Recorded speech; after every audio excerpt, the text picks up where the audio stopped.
The state of free speech on college campuses is normal. You loser! And what I mean by that is very, very bad.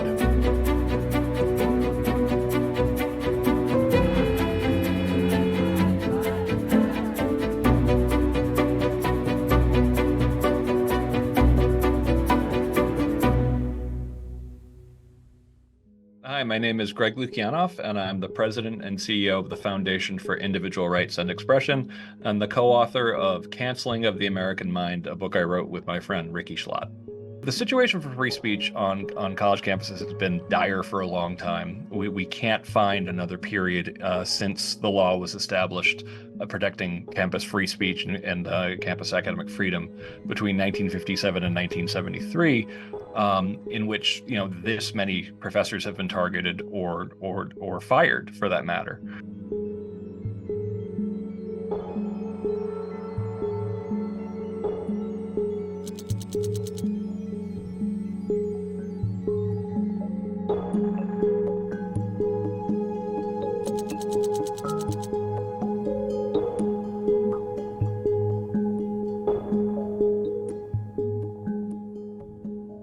We're talking about twice that number for cancel culture, which we designate as beginning in 2014. So in a very real sense, you're talking about a situation that is worse than it was in one of the most famous bad periods for academic freedom.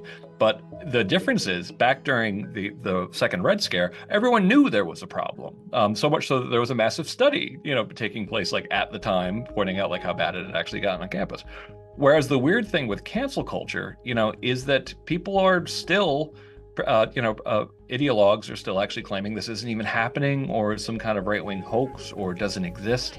You have a bad day! But where there is some encouraging news is after a particularly embarrassing incident that we talk about in Canceling of the American Mind, the shoutdown of Fifth Circuit Judge Kyle Duncan at my alma mater, Stanford Law School. Racism is showing.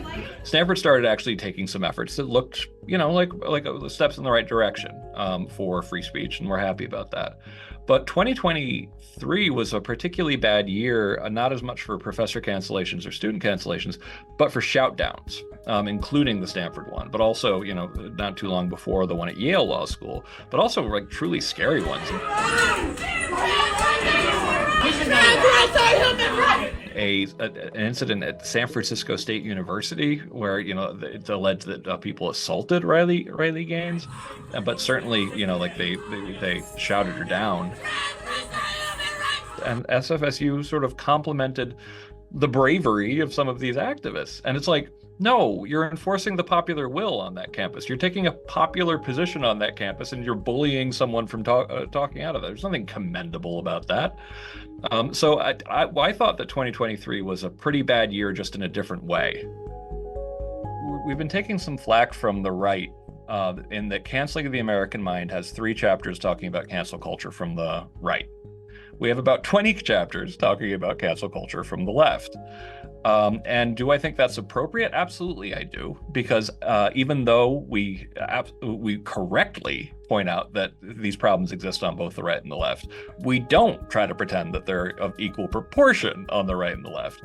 So cancel culture is at its worst at elite higher education in the United States, which is overwhelmingly supermajority left-leaning, both in terms of administrators and professors.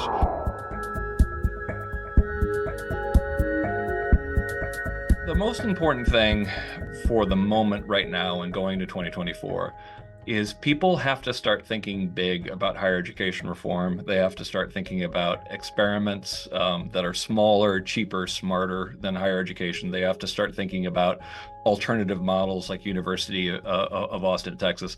They have to start looking at the campus free speech ranking that FIRE does and sending their kids to schools that do well, and telling schools that don't, that we didn't even apply to you because you did so poorly.